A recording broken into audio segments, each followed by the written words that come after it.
Bismillahirrahmanirrahim. Alhamdulillahirabbil alamin. Wa bihi nasta'in ala umuri dunya waddin. Wassalatu wassalamu ala asyrafil anbiya'i wal mursalin. Sayyidina Muhammadin wa ala alihi wa sahbihi ajma'in. Rabbi shrah li sadri wa yassir li amri wahlul 'uqdatam min lisani yafqahu qawli. Subhanaka la ilma lana illa ma 'allamtana innaka antal alimul hakim. Assalamualaikum warahmatullahi wabarakatuh. Muslimin dan muslimat dirahmati Allah, alhamdulillah kita dapat meneruskan siri kupasan kita terhadap ayat-ayat Al-Quran yang kita kupas dari sudut ilmu kontemporari. Dan kita telah mulakan pada video yang lepas iaitu pembahasan berkenaan dengan cerita Nabi Nuh alaihissalam dan juga banjir besar yang berlaku dalam zaman Nabi Nuh alaihissalam. Jadi kali ini kita akan teruskan dengan pembahasan tersebut. Pada video yang lepas saya telah mengupas bahawasanya berkenaan dengan cerita Nabi Nuh ini tidak ada hadis yang sahih berkenaan dengan kisah Nabi Nuh alaihissalam secara terperincinya. Hampir kesemuanya cerita-cerita yang terperinci ni berapa besar bahtera tersebut, berapa lama dia berlayar di atas laut, atas banjir tersebut. Semuanya diambil daripada cerita-cerita Israiliyat yang dikongsi oleh mereka yang memeluk agama Islam, yang asalnya mereka tu orang-orang Kristian, orang Yahudi, terutamanya seorang pendeta Kristian yang bernama Ka'ab al-Ahbar ataupun pendeta rahib Yahudi. Dia yang banyak mengongsi cerita-cerita berkenaan dengan apa yang didapati dalam kitab Taurat dan Injil mengikut apa yang ada pada zamannya tersebut, kitab Bible. Jadi kemudian saya dah terangkan pada video yang lepas bahawasanya Nabi Nuh alaihi salam ini merupakan satu-satunya manusia yang disebut dalam Al-Quran tentang umurnya. Tidak ada manusia lain dalam Al-Quran yang disebut bilangan umurnya kecuali Nabi Nuh alaihissalam, dan disebut dalam surah Al-Ankabut ayat 14, Nabi Nuh alaihissalam sekurang-kurangnya umurnya 950 tahun. Kerana dinyatakan dalam ayat ini Nabi Nuh alaihissalam bersama dengan kaumnya selama 950 tahun. Dan mungkin lebih daripada itu kalau kita anggap Nabi Nuh itu umurnya masih lagi hidup selepas bahtera selepas peristiwa banjir yang besar tersebut yang menghapuskan kaumnya yang tidak beriman, dan Nabi Nuh kemudian hidup beberapa tahun selepas itu, maka umur Nabi Nuh alaihissalam adalah lebih daripada 950 tahun. Kemudian saya juga kongsi pada kuliah yang lepas, pada video yang lepas, bahawasanya bahtera Nabi Nuh ini merupakan bahtera yang dibina daripada kayu dan juga paku. Maknanya dengan cara ini kita boleh ambil kesimpulan bahawasanya Nabi Nuh alaihissalam hidup pada zaman yang mana umatnya sudah sampai kepada tahap teknologi boleh membentuk kayu, mengkentam kayu dan shape kayu sebut dalam bentuk bahtera, dan juga sudah ada teknologi untuk melenturkan besi ataupun copper ataupun tembaga ataupun apa juga logam untuk dijadikan seperti besi. Dan ini dapat menahan bahtera tersebut lebih kuat lagi kalaulah dilanda bandai dan juga hujannya lebat dan juga taufan dan sebagainya, tidaklah dia itu berpecah kerana diikat dengan besi iaitu paku. Jadi ini pencapaian kaum Nabi Nuh.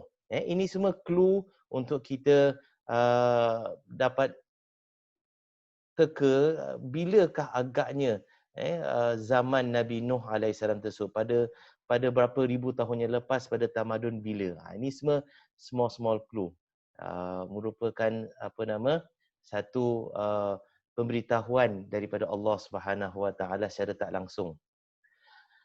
Kemudian pada video yang lepas juga saya kongsi bersama betapa Nabi Nuh alaihissalam hidup selama 950 tahun, dan selama 950 tahun generasi selepas generasi kaumnya tidak mau beriman dengan Nabi Nuh alaihissalam. Kalau kita anggap setiap generasi itu melahirkan generasi seterusnya, selepas 20 tahun dia dilahirkan atau 25 tahun dilahirkan, sekurang-kurangnya setiap 100 tahun ada 4 generasi. Jadi kalau 900 tahun, 4 kali 9, 36 generasi. Kalau setiap generasi itu dia melahirkan generasi satu lagi setiap 25 tahun. Jadi 36 generasi tambah lagi 50 tahun, maknanya 38 generasi sekurang-kurangnya Nabi Nuh AS berdakwah kepada kaumnya selama 38 generasi, tapi tak ramai yang beriman. Sehinggalah Nabi Nuh kecewa, Nabi Nuh AS doa pada Allah, mohon pada Allah Subhanahu Wa Taala semoga Allah Subhanahu Wa Taala selamatkan umat Islam dan minta pada Allah hancurkan orang-orang tidak beriman ini, orang kafir ini, kerana mereka tidak akan dapat melahirkan lagi generasi akan datang melainkan generasi tersebut adalah generasi yang juga tidak beriman. Ini terkandung dalam surah Nuh ayat 26 sehingga 27. Maka kerana doa Nabi Nuh AS tersebut itu, maka Allah Subhanahu Wa Taala memerintahkan Nabi Nuh AS untuk membina bahtera, kapal yang besar. Nabi Nuh AS bukan seorang pembina kapal. Bukanlah seorangnya yang tahu maknanya ahli kayu dan sebagainya. Tapi Nabi Nuh AS seorang pendakwah. Maka bagaimana nak bina kapal begitu besar? Allah Subhanahu Wa Taala yang berikan blueprintnya.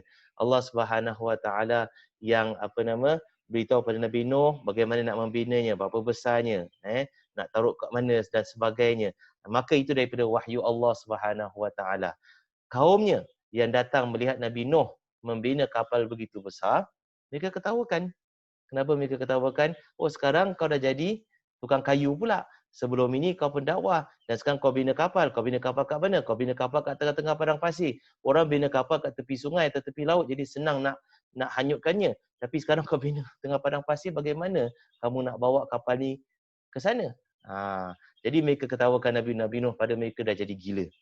Nabi Nuh AS, biarkan mereka ketawa, kerana Nabi Nuh AS tahu bahawasanya mereka semua akan dihancurkan oleh Allah Subhanahu Wa Taala nanti apabila sampai perintah Allah untuk menghancurkan mereka. Maka apabila sudah sampai perintah Allah Subhanahu Wa Taala, mulalah air itu mencurah-curah keluar daripada bumi dan mencurah-curah keluar daripada langit, sehinggalah air yang daripada langit dan air daripada bumi ini bertemu, maka paras air itu semakin naik di tengah padang pasir tersebut. Ketika itu Allah SWT perintahkan Nabi Nuh AS untuk naik di atas kapal bersama-sama dengan orang-orang mukmin dan juga bawa binatang-binatang yang telah dikumpulkan sebelum ini, iaitu berpasangan, jantan betina dan bawa di atas kapal tersebut. Dan mulalah kapal itu terapung kerana air itu semakin naik dengan begitu cepat. Sebab air kalau banjir, kalau naik cepat, kadang orang tak sempat nak lari. Jadi air itu naik dengan cepat dan kemudian kapal itu mulalah dia itu terapung dan kaum Nabi Nuh ni lari lintang pukang sana kemari. Kalau banjir itu banjir yang biasa saja, air itu akan naik perlahan-lahan, orang boleh lari. Tapi ni banjir yang mendadak sehingga orang tak sempat nak lari. Dan paras air itu naik dengan begitu cepat sehinggalah dalam ayat seterusnya, ketika yang ini kita teruskan pada hari ini, pada ketika banjir tersebut, apabila dah mula naik air tersebut, Nabi Nuh AS panggil kaumnya semua dan Nabi Nuh seru kepada mereka, waqala rkabu fiha bismillahi majriha wa mursaha inna rabbi laghafurur rahim. Nabi Nuh seru kepada kaumnya yang beriman, yang telah beriman kepadanya, naiklah kamu semua dalam kapal ini dengan nama Allah Subhanahu Wa Taala. Sewaktu berlayar dan sewaktu berlabuh nanti. Sesungguhnya Tuhanku Maha Pengampun, Maha Penyayang. Ini doa ini, bismillahi majriha wa mursaha, dengan nama Allah ketika di waktu berlayar dan ketika dia berlabuh. Inna rabbi laghafurur rahim, sesungguhnya Tuhanku Maha Pengampun, Maha Penyayang. Ini, zikir ini dan doa ini kita disunatkan untuk membaca apabila kita naik di atas kenderaan. Seperti mana Allah Subhanahu Wa Taala ajar Nabi Nuh untuk bacanya ketika naik atas bahtera dengan dengan harapan dan keyakinan bahawasanya dengan nama Allah Subhanahu Wa Taala bahtera itu akan terselamat daripada kecelakaan. Begitu juga apabila kita naik di atas kenderaan yang kita membaca zikir ini dan ayat ini, doa ini, Bismillahirrahmanirrahim wa mursaha inna rabbi laghafurur rahim. Kita mengharap pada Allah SWT semoga kita terselamat daripada apa jua kecelakaan yang mungkin berlaku kepada kenderaan tersebut. Jadi Nabi Nuh AS dan juga kaumnya dan juga binatang-binatang yang telah dikumpulkan berpasangan jantan dan betina mula naik di atas bahtera tersebut. Bahtera itu terapung. Kemudian apa yang berlaku? Allah SWT berikan gambaran yang penuh grafik, penuh detail.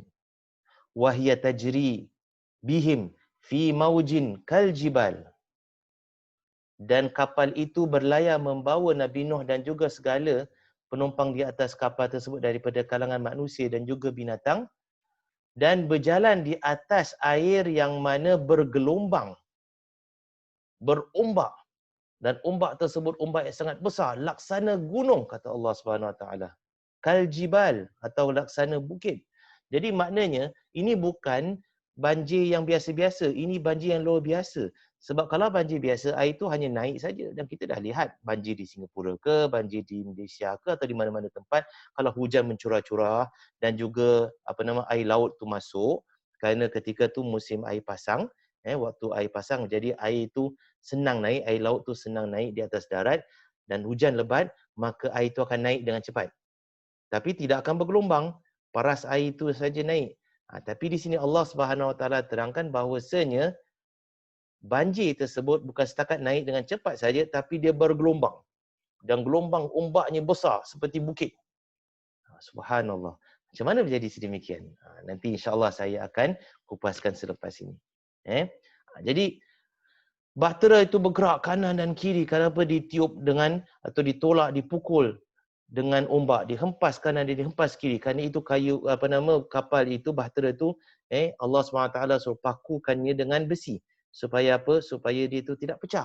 Sebab kalau setakat hanya nak ikat saja kayu dengan kayu, seperti mana dilakukan oleh orang-orang dahulu yang membina sampannya dengan ikat dengan ikatan pokok dan sebagainya, kalau dipukul badai, habis, berkecai. Tapi ini dapat tahan pukulan ombak tersebut. Jadi dibuai kanan dan dibuai kiri. Dan ketika tersebut, Nabi Nuh ternampak anaknya. Lihat, seorang Nabi, anaknya tak dapat naik atas bahtera. Kenapa? Sebab anaknya tidak beriman kepada Allah Subhanahu Wa Taala. Anak Nabi Nuh bukanlah di kalangan orang-orang yang beriman. Ini menunjukkan bahawasanya iman itu tidak boleh diwarisi. Tidak semestinya seseorang itu mempunyai ibu bapa yang beriman, anaknya juga beriman. Dia harapkan anak juga beriman, tapi tak ada garanti. Setiap orang dia bertanggungjawab atas dirinya sendiri. Tidak semestinya seseorang itu dia beriman, mak bapak dia juga beriman. Kita lihat Nabi Ibrahim AS, bapaknya seorang yang buat berhala. Tidak mau beriman sampai bila-bila, mati sebagai musyrik. Jadi Allah SWT tunjukkan keimanan dan hidayah ini urusan Allah SWT dan tidak boleh dijamin untuk diberikan daripada ibu bapa kepada anak atau anak kepada ibu bapa. Ia tidak boleh diwarisi. Kita boleh berdakwah, kita boleh mengajak orang kepada kebenaran, tapi akhirnya Allah Subhanahu Wa Taala saja yang dapat memberikan hidayah kepada siapa yang Allah SWT kehendaki mengikut ilmu Allah Subhanahu Wa Taala yang tiada hujungnya. Jadi Nabi Nuh AS nampak anaknya daripada jauh, terapung-rapung, struggle. Sebab apa? Sebab air dah makin tinggi, dia tak boleh berjalan lagi. Kalau boleh berjalan, bahtera tu tak boleh float, tak boleh terapung. Jadi air tu dah lebih tinggi daripada paras kepala. Jadi anaknya terapung-rapung. Maka Nabi Nuh AS pun panggil pada anaknya. Dia nampak anaknya tu, maka mungkin Nabi Nuh AS ini kapalnya tu ada cara untuk kemudi. Untuk dia jalankan kapalnya, steer kapal dia kanan atau kiri. Mungkin ada sail, layarnya. Kerana kalau kita lihat daripada ayat ini, Nabi Nuh dapat lihat anaknya dan Nabi Nuh kemudian bawa kapalnya agar dapat datang dekat dengan anaknya sehingga dia boleh berkata-kata dengan anaknya.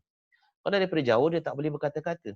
Tak dengar. Dengan hujan lebat dan sebagainya. Jadi kecoh. Bunyi sangat bising. Jadi nak berbual dengan anaknya, dia kena bawa kapalnya dekat. Jadi kapal Nabi Nuh alaihissalam ini kapal yang agak canggih. Bukan setakat kayu yang dipukul, dipaku sama sehingga orang boleh naik atas macam sampan saja. Tidak. Dia ada cara untuk nak kemudi kanan atau kiri. Mungkin dengan dia punya bawahnya dan bagaimana dibina kapal tersebut dengan layarnya zaman dahululah. Jadi Nabi Nuh alaihissalam kemudian bawa kapalnya berdekatan dengan anaknya. Dan Nabi Nuh panggil pada anaknya. Wanada Nuhun ibnahu. Dan Nabi Nuh alaihissalam menyuruh kepada anaknya. Wa kana fi ma'zil, kata Allah SWT. Dan ketika tu anak itu berada pada jauh yang terpencil, maknanya jauh, pekik. Wahai anakku, ya bunayyarkam ma'ana. Wahai anakku, naiklah ke atas kapal ini. Wala takum ma'al kafirin, dan yang kamu jadi bersama-sama dengan orang-orang kafir. Last chance, naik atas kapal, beriman dengan aku selamatkan kau. Sayangnya seorang bapa kepada anak. Sayangnya seorang bapa kepada anaknya. Walaupun anak selama ni dah reject, tolak dakwah Nabi Nuh alaihi salam, tapi last moment ini tetap Nabi Nuh cuba usaha. Anak dia tengah kapal nak tenggelam ni, mari naik sama dengan aku selamatkan kau sebagai kau ni jadi orang-orang yang beriman, jangan kau jadi di kalangan orang-orang kafir. Last dakwah. Malangnya anaknya tidak mahu terima dakwah Nabi Nuh, walaupun pada saat-saat terakhir, walaupun pada saat-saat nak tenggelam ini masih lagi dia takabur, masih lagi sombong anaknya, masih lagi tidak mahu terima ajaran Nabi Nuh. Walaupun dia hanya perlu cakap terima saja, dia dah boleh naik atas kapal dan terselamat. Tapi dia tidak mahu. Maka apa kata anaknya tersebut itu? Qala sa'awi ila jabalin ya'simuni minal ma'. Maka kata anaknya, aku akan cari perlindungan di gunung yang dapat memeliharaku daripada air bah. Aku nak pergi pada gunung. No, jauh kat sana ada gunung. Aku akan cuba berenang pergi kat gunung tersebut. Impossible, memang tak boleh. Tapi kerana takaburnya, sombongnya tersebut, tidak mahu sama-sama dengan bapaknya yang dia telah reject, maka dia tak mau naik atas kapal. Walaupun dia kata daripada fikiran logik, matilah gitu. Jadi dalam jawapan anaknya ini mengecewakan Nabi Nuh, tapi Nabi Nuh alaihissalam tidak putus asa. Maka Nabi Nuh cuba yakinkan lagi anaknya tersebut. Maka kata Nabi Nuh, ini perbualan, dialog antara Nabi Nuh dengan anaknya. Nabi Nuh atas kapal, anaknya di air, terapung-rapung tersebut. Kata Nabi Nuh, qala la asimal yawma min amrillahi illa man rahim. Kata Nabi Nuh pada anaknya, pada hari ini tidak ada siapa yang boleh melindungi daripada azab Allah melainkan Allah saja yang Maha Penyayang. Hanya Allah saja yang boleh selamatkan kalau sekiranya Allah nak selamatkan. Tak ada siapa yang boleh selamatkan dirinya lagi kalau dia masih kafir. Jadi itu warning Nabi Nuh AS pada anaknya. Kamu tak nak naik, kamu pasti tenggelam. Kamu nak pergi gunung pun tak boleh nak pergi gunung. Kamu pasti tenggelam. Belum sempat anaknya jawab, kata-kata Nabi Nuh ini, Allah SWT putuskan, wahala bainahumal mauju fakana minal mughraqin. Dan kemudian gelombang itu menjadi penghalang di antara keduanya. Datang gelombang lain. Jadi ini kapal, ini anaknya. Datang gelombang di antaranya yang menolak kapalnya ke sana dan tenggelamkan anaknya. Tolak kapal Nabi Nuh dan tenggelamkan kapal anak Nabi Nuh. Jadi Nabi Nuh nampak sendiri bagaimana anaknya itu mati tenggelam. Wahala bainahumal mauju fakana minal mughraqin, maka anaknya itu termasuk daripada orang-orang yang ditenggelamkan oleh Allah Subhanahu Wa Taala. Jadi sedih Nabi Nuh alaihissalam, last moment nak cuba selamatkan anaknya naik di atas kapal. Tapi anaknya tak mahu, maka Allah SWT putuskan anaknya mati bersama-sama dengan orang kafir dan diazab selama-lamanya di hari akhirat nanti di dalam neraka bersama dengan kaum Nabi Nuh yang kafir. Jadi walaupun Nabi Nuh terselamat, Nabi Nuh AS berasa sedih. Dan pada dalam surah Hud ini, pada ayat yang ke-45 dan 46 dan seterusnya, apabila banjir itu sudah reda, Nabi Nuh AS doa pada Allah SWT. Nabi Nuh AS mengadu kepada Allah, merintih pada Allah. Wa qala Nuhur Rabbi. kata Nabi Nuh kepada Allah, ya Allah ya Tuhanku, itu daripada kalangan ahli keluargaku, anakku. Maknanya kenapa tak benarkan aku untuk selamatkan dia? Kenapa jadikan dia daripada kalangan orang yang tenggelam? Maka Allah Subhanahu Wa Taala turunkan wahyu dan beritahu kepada Nabi Nuh alaihissalam, innahu laisa min ahlik, innahu amalun ghairu salih, fala tas'alni ma laisa laka bihi ilm, inni a'idzuka an takuna minal jahilin. Kata Allah SWT pada Nabi Nuh, wahai Nuh, anak kau itu bukan daripada kalangan keluarga kau. Jadi dia tu musyrik, dia tu kafir, maka dia bukanlah daripada kalangan kaum keluarga Nabi Nuh yang beriman. Maka Allah SWT menafikan keakraban hubungan antara Nabi Nuh dengan anaknya yang sudah dewasa dan sudah balik dan sudah ada fikiran, tapi tetap reject Nabi Nuh. At the last moment pun masih reject Nabi Nuh alaihissalam. Innahu amalun khairu salih, kata Allah SWT. Sesungguhnya anak kau tu, dia itu bukanlah orang yang beramal soleh. Fala tas'alni ma laisa laka bihi ilm. Jangan engkau wahai Nuh tanya aku perkara yang kau tidak ada ilmu. Inni a'idzuka an takuna minal jahilin. Aku beri amaran pada engkau wahai Nuh, nasihat pada engkau, amaran pada engkau, an takuna minal jahilin, janganlah kau termasuk daripada kalangan orang-orang yang jahil. Jadi satu peringatan kepada Nabi Nuh alaihissalam, walaupun anaknya yang dia sayang tersebut, tapi kerana dah kafir, dah Allah tenggelamkan, dah tak ada apa-apa hubungan lagi lah antara dia dengan Nabi Nuh alaihissalam. Jadi ini peristiwa yang berlaku ketika banjir yang besar yang Allah SWT sebut dalam Al-Quran. Tak ada peristiwa lain. Tak ada peristiwa lain yang Allah sebut dalam Al-Quran ketika banjir itu berlaku. Mereka ini saja. Dialog di antara Nabi Nuh alaihissalam dan juga anaknya. Tak ada dalam Al-Quran yang mana Allah SWT sebut bahawasanya Nabi Nuh ini lepaskan burung merpati untuk mencari tanah yang kering untuk kapalnya berlabuh. Tak ada. Tak ada dalam Al-Quran. Yang ada kisah tersebut itu hanyalah dalam Bible. Maka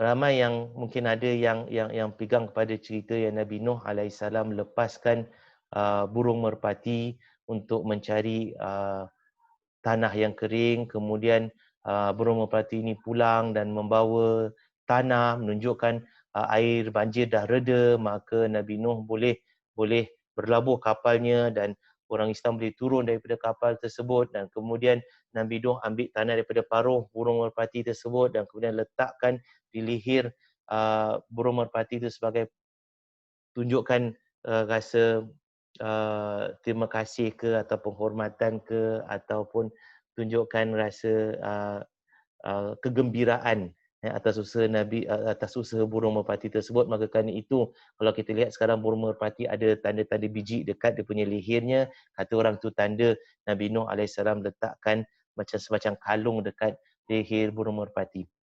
Ini cerita tak ada sandarannya dalam Islam. Ini cerita kemungkinan besar daripada Israeliat. Dan sebenarnya cerita ini sebahagiannya boleh didapati dalam Bible. Jadi kita kena hati-hati. Kadang-kadang cerita yang kita sangka, ini sebenarnya Islam, cerita dalam Islam, tak ada. Kadang-kadang kita tak sadar kita ini sebenarnya meriwayatkan dan menceritakan dan mempercayai cerita yang terkandung dalam Bible. Jadi balik pada Al-Quran, Al-Quran tak cerita tentang ini. Balik kepada hadis sahih, tak ada satu hadis pun yang menceritakan berkenaan Nabi Nuh melepaskan burung merpati. Itu daripada cerita Israeliat. Daripada orang-orang pendeta-pendeta Yahudi dan Nasrani yang memeluk agama Islam dan berkongsi dengan umat Islam cerita-cerita yang pelik yang mereka dapati dalam Bible mereka, dalam kitab Taurat dan Injil mereka.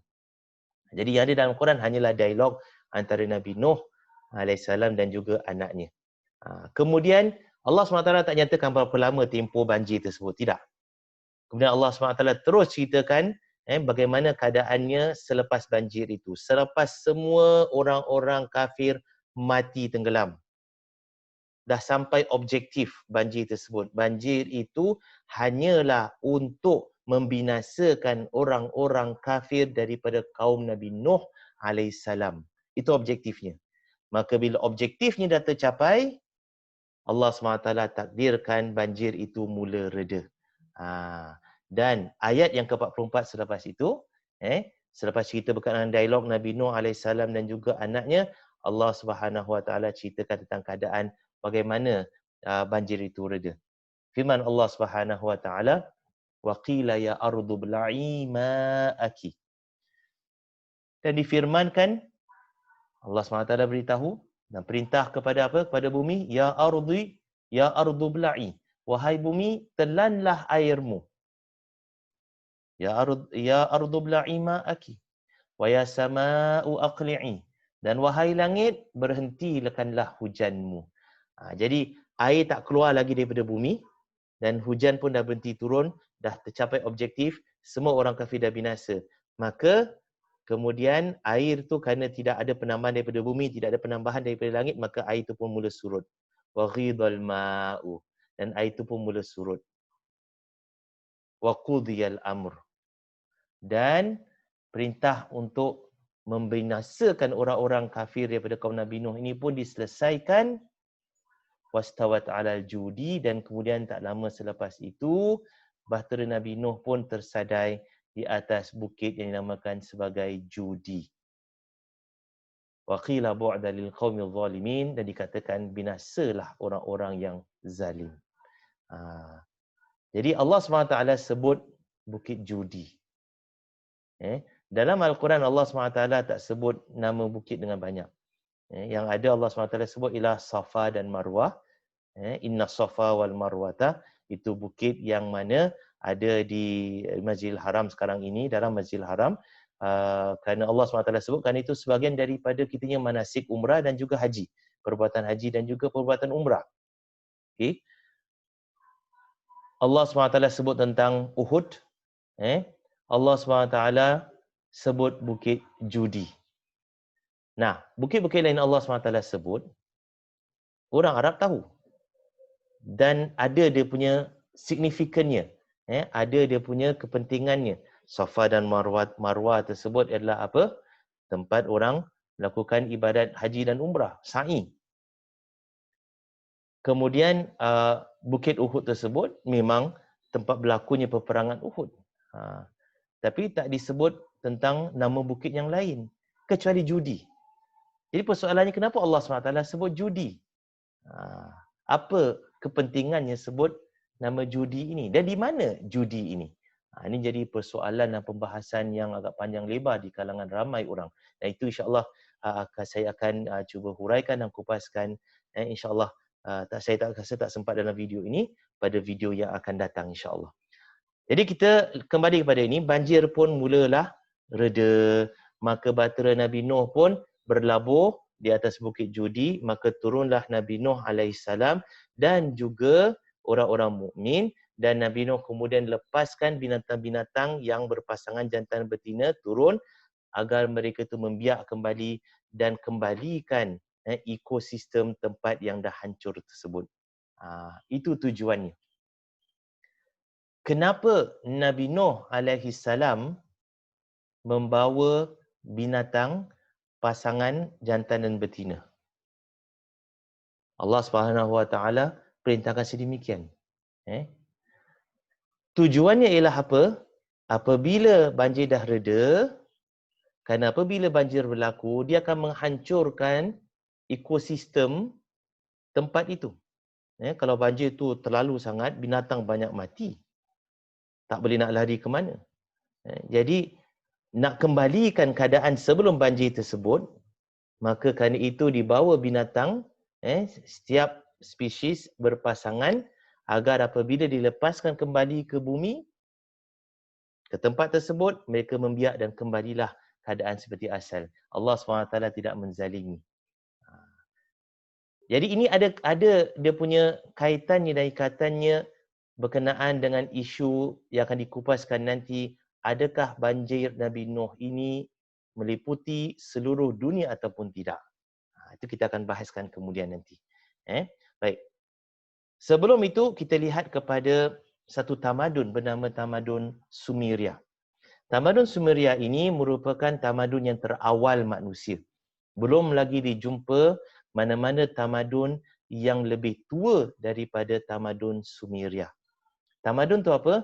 Tamadun itu adalah sekumpulan manusia yang tinggal di satu tempat yang membina satu sistem pemerintahan dan satu sistem ekonomi yang mereka boleh berinteraksi sama sendiri. Itu nama tamadun.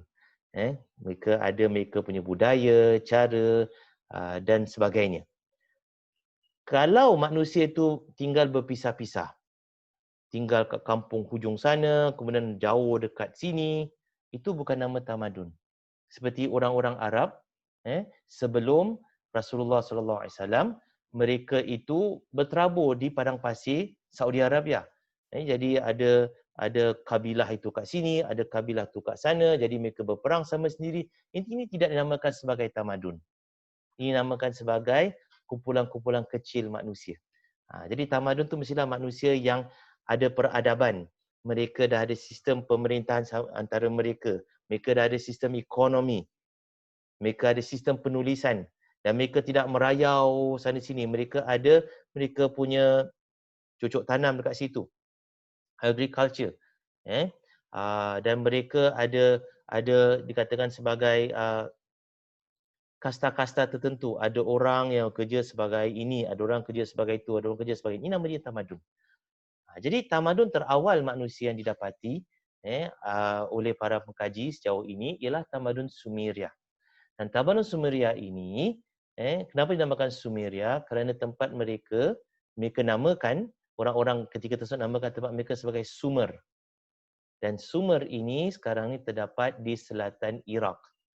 Tempat bertemunya dua sungai yang besar, iaitu sungai Tigris dan juga Euphrates. Ini dua sungai besar yang mengalir daripada banjaran gunung di Anatolia, di Turki, dan mengalir terus ke bawah sampailah dia bertemu di kawasan Sumer dan kemudian bertemu menjadi satu sungai yang besar, dan sungai itu mengalir terus ke Teluk Parsi. Persian Gulf. Yang sekarang ni masih lagi ada dekat situ. Jadi tamadun Sumeria ini wujud sekitar 6,500 hingga 4,000 tahun dahulu. Maknanya kalau kita anggap sebagai sebelum Masihi, lebih kurang 4,500 tahun sebelum Masihi sehingga 2,000 tahun sebelum Masihi. Kalau daripada sekarang tahun ini kira 6,500 tahun dahulu. Dan tamadun Sumeria sudah ada teknologi untuk menggunakan logam tembaga, iaitu copper. Mereka juga mempunyai kemampuan dan kemahiran dan ilmu untuk mencipta bahtera. Kerana mereka tinggal di sungai. Dan sungai mereka ni bertemu dekat Teluk Parsi tersebut, Persian Gulf. Jadi mereka merupakan tamadun yang menggunakan pergerakan air. Maka bagi tamadun yang menggunakan pergerakan air seperti tamadun Mesir kuno, mereka mampu membina kapal. Kalau tak mampu membina kapal, mereka tak tinggal dekat sungai. Dan mereka tak boleh bina tamadun. Jadi tamadun Sumeria ini pertama sudah tahu bagaimana nak mencipta logam. Besi, copper. Dan dah tahu bagaimana nak cipta bahtera, kapal. Dan mereka sembah berhala. Mereka orang-orang yang musyrik. Dan yang menariknya, satu lagi berkenaan dengan Sumeria ini, tamadun Sumeria ini, menariknya ialah pengkaji telah jumpa dalam mereka bongkar kawasan tersebut, mereka jumpa tulisan orang-orang Sumeria yang mereka boleh baca. Subhanallah, walaupun 6,500 tahun dahulu, tapi Allah tetap berikan ilmu kepada manusia zaman sekarang untuk membacanya. Kenapa? Sebab mereka jumpa ada satu lagi tulisan yang mana ada dua bahasa, satu bahasa Sumeria dan satu bahasa Greek. Dan bahasa Greek itu boleh dibaca oleh manusia sekarang ini, maka mereka boleh buat translation, mereka boleh agak-agak, ayat ini tulisan tersebut, tulisan ini. Jadi dengan itu para pengkaji yang cerdik pandai, mereka dapat membaca tulisan orang-orang Sumeria. Subhanallah.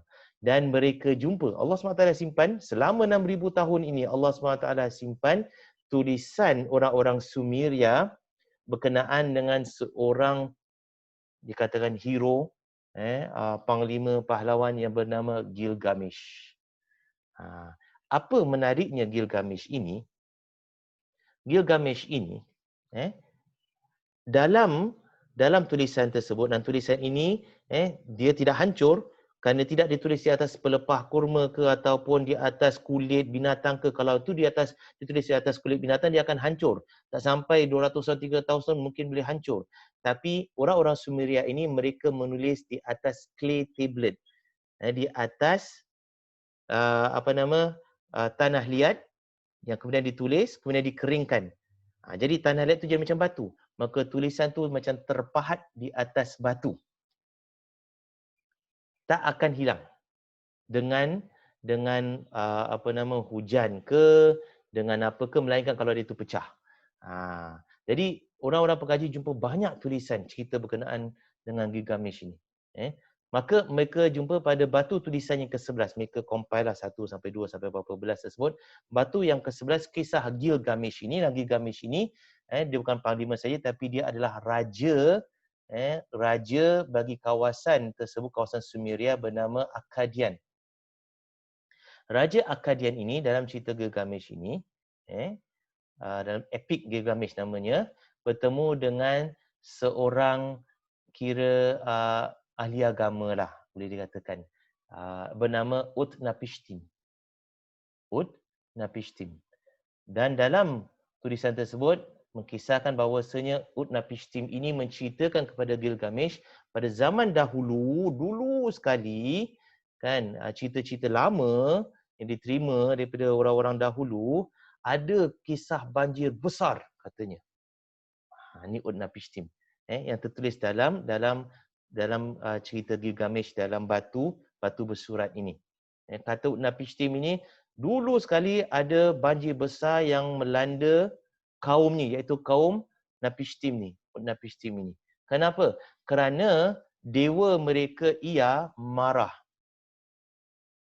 terhadap kaum tersebut, maka dihantar banjir yang besar. Jadi ia perintahkan Utnapishtim, kata Napishtim ini, aku ini merupakan orang yang terpilih.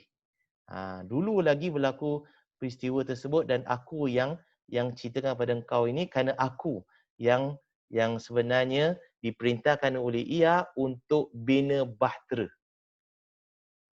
Jadi kata Gilgamesh, Raja Akkadian ini dalam tulisan tersebut, dia dapat cerita daripada Utnapishtim, dan Utnapishtim ini yang ceritakan dahulu dulu kan, kaumnya itu marah atau menyebabkan kemarahan dewa mereka ia, maka ia perintahkan dia, iaitu Utnapishtim ini, untuk bina sebuah bahtera kapal mengikut arahannya. Ada banyak persamaan dengan kisah Nabi Nuh. Kemudian Utnapishtim kata, aku muatkan dalam bahtera itu semua makhluk. Ada persamaan juga, iaitu pasangan jantan betina kalau kita lihat dalam kisah Nabi Nuh dalam Al-Quran. Tapi dalam kisah Gilgamesh ini, epik Gilgamesh ni, Utnapishtim kata semua makhluk. Dia tak cakap jantan betina, semua makhluk. Dan kemudian kata Utnapishtim ini, banjir tersebut berlarutan selama 6 hari 7 malam. Ribut melanda. Tenggelam semua. Dan akhirnya bila dah reda, maka bahtera Utnapishtim ini tersadai di Gunung Nimush katanya. Bukan judi. Nimush. Dan kemudian Utnapishtim, di sinilah bagaimana cerita tentang merpati dan juga yang terdapat dalam kitab Bible tersebut yang dipegang oleh sebahagian orang Islam sekarang ini berasal daripada epik Gilgamesh ini. Utnapishtim kata, kan, aku lepaskan burung merpati, burung layang-layang dan burung gagak untuk cari darat. Dan kemudian sampailah darat, jumpa, kemudian ceritanya berterusan bagaimana Utnapishtim dilantik oleh ia untuk jadi salah seorang daripada dewa mereka, dan semua cerita yang mirip-mirip lah. Tapi yang menariknya, tamadun Sumeria ini merakamkan kisah banjir yang besar. Jadi dengan hakikat, dengan fakta bahawasanya tamadun Sumeria ini mereka sudah mengetahui bagaimana nak cipta kapal, bagaimana nak lebur besi, logam dan sebagainya. Ini seolah-olah menunjukkan bahawasanya Nabi Nuh alaihissalam kemungkinannya tinggal pada zaman tamadun Sumeria ataupun pada awal-awal tamadun Sumeria, dalam tamadun Sumeria tersebut. Jadi kalau tamadun Sumeria ini kira 6,500 tahun dahulu paling terawal, maka kemungkinan Nabi Nuh alaihissalam ni hanya kemungkinan, Allah SWT lebih mengetahui, ini andaian saja daripada clue yang kita dapat ambil daripada kisah Gilgamesh dan juga keadaan tamadun Sumeria ini, dan tidak ada tamadun sebelum Sumeria, dan Nabi Nuh alaihissalam tinggal di dalam tamadun yang sudah mampu membina kapal dan juga membina paku, kayu dan sebagainya. Maka seolah-olah ia menunjukkan bahawasanya Nabi Nuh alaihissalam ini daripada kalangan orang-orang Sumeria. Dan ramai pengkaji condong terhadap pandangan ini, mengatakan bahawasanya kemungkinan Nabi Nuh alaihissalam ini adalah daripada kalangan orang Sumeria. Begitu juga pengkaji-pengkaji Kristian, mereka condong kepada pandangan bahawasanya Nabi Nuh alaihissalam ini daripada tamadun Sumeria. Ini andaian. Mungkin sebelum itu kita tak tahu. Kerana manusia belum jumpa lagi tamadun yang lebih tua daripada Sumeria. Mungkin akan datang manusia jumpa, maka andaian ini mungkin perlu dilihat kembali, dinilai kembali. Tapi setakat ini apa kajian dan juga dapatan yang kita jumpa menunjukkan seolah-olahnya Nabi Nuh alaihissalam ini tinggal pada tamadun Sumeria. Nah, cerita Nabi Nuh belum selesai lagi. Kita nak akan bahaskan nanti berkenaan dengan banjir itu, bagaimana ia berlaku dan bagaimana ia itu berlabuh, di manakah bukit judi tersebut, dan banyak lagi persoalan-persoalan yang kita boleh timbulkan tentang keadaan banjir dan sebagainya. Adakah dia itu meliputi seluruh dunia ataupun tidak. Dan ini semua insya-Allah akan dikupaskan dalam video yang akan datang. Jadi setakat di sini dahulu untuk pembahasan kita pada kali ini. Insya-Allah kita berjumpa lagi pada video akan datang. Aqulu qawli hadza wa astaghfirullahal azim li wa lakum wa lisairil muslimin wal muslimat wal mu'minin wal mu'minat.